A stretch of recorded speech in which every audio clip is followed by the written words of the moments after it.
السلام عليكم ورحمة الله وبركاته. اللهم صل وسلم وبارك على سيدنا محمد وعلى آله وصحبه أجمعين. ازيكم عاملين ايه؟ يا رب دايما تكونوا بخير. النهاردة ان شاء الله بقى اكلتنا سريعة وخفيفة. هنعمل ايه النهاردة؟ هنعمل شاورما اللحمة. انا هنا كده عندي كمية لحمة الموجودة عندي طبعا، خدتها كده قطعتها حتت شرايح طويلة زي ما انتم شايفين كده، وتكون رقيقة على قد ما نقدر عشان تستوي معانا وتبقى سواها حلو بالشكل ده كده. لو موجود ليا عندنا هناخد حته ليا ونقطعها معاها، مش موجود ليا يبقى ناخد حتت بيضه كده زي ما احنا شايفين ومقطعينها حتت صغيره كده مع اللحمه.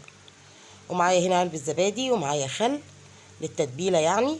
لو مش موجوده الزبادي هنستبدلها بميه بصل، هنبشر بصلايه وناخد الميه بتاعتها ونستبدلها بالزبادي. حاطين هنا كده علبه الزبادي، وخدت عليها اللي هي السبع بهارات توابل مشكله، وكمان هنا كزبره اللي هي المطحونه، وشويه من الكمون، وكمان شويه من الفلفل الاسمر.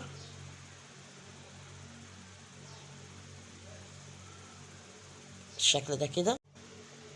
هنا بقى كده هحط كمان شويه شطه حمراء اللي هي الشطه المطحونه اهي بالشكل ده كده، ومعلقتين اتنين من الخل، معلقتين كبار.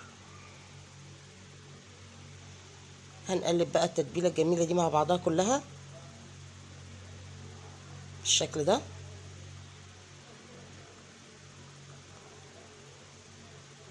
طبعا ايه، الملح مش هنحطه دلوقتي خالص، الملح هحطه اخر حاجه.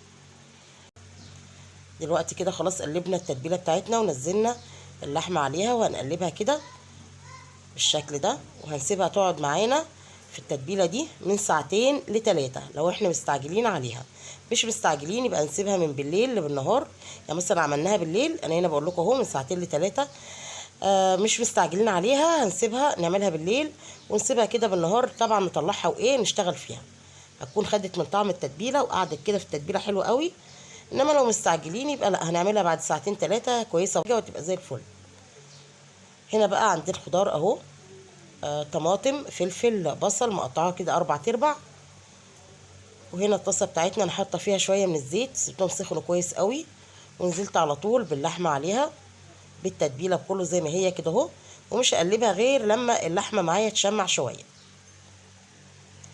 هنا بقى كده اهو بقلبها، شايفين التتبيله بتاعتها. هفضل اقلب فيها بقى، واول ما تخش على سوا هرمي على طول البصل معايا. هنا اللحمه مش بتاخد سوا لانها متقطعه شرايح رقيقه خالص، فمش بتاخد سوا. ونزلنا كده بالبصل. اول ما البصل ده هيدبل هنزل على طول بالفلفل. هنا طبعا الحريه ليكوا، عايزين فلفل اللي هو الحامي ماشي، فلفل رومي عادي. انا هنا مقطعه فلفل رومي عشان الاطفال طبعا اللي عندي، لان انا حاطه شويه من الشطه الحمراء زي ما شفتوا في التتبيله. هنا كده البصله دبلت خلاص اهي بالشكل ده. انا مش عايزاها تحمر ولا عايزه الخضار يتهري، انا عايزه يعني الخضار بتاعنا ده يحتفظ بقيمته وشكله زي ما هو كده، مش عايزينه يتهري خالص. فانا هنا اول ما البصله دبلت معايا رميت على طول الفلفل زي ما انتم شايفين، فلفل الوان اهو.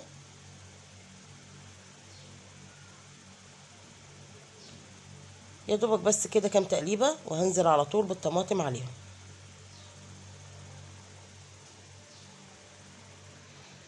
بالشكل ده كده. طبعا انا هنا كنت عامله شاورما فراخ برضو اليوم ده، وكنت عامله كريب. فطبعا ايه، شاورمه الفراخ صورناها قبل كده لما عملنا الكريب. فطبعا اللحمه ما كنتش صورت معاكم يعني شاورمه اللحمه، فقلت اصورها معاكم بالمره بالشكل ده كده اهو. دلوقتي على طول بقى هنجيب الطماطم. اول ما الفلفل كده دبل برضو مع البصله اهو، نزلنا بالطماطم على طول. وهنقلب بقى ما شاء الله. بصوا الالوان جميله ازاي، الله اكبر يعني ما شاء الله. دلوقتي بقى كده خلاص نزلناها من على النار زي ما انتم شايفين. الخضار بتاعنا محتفظ بشكله زي ما هو، والالوان الجميله بتاعته، لان احنا ما دوسناش عليه.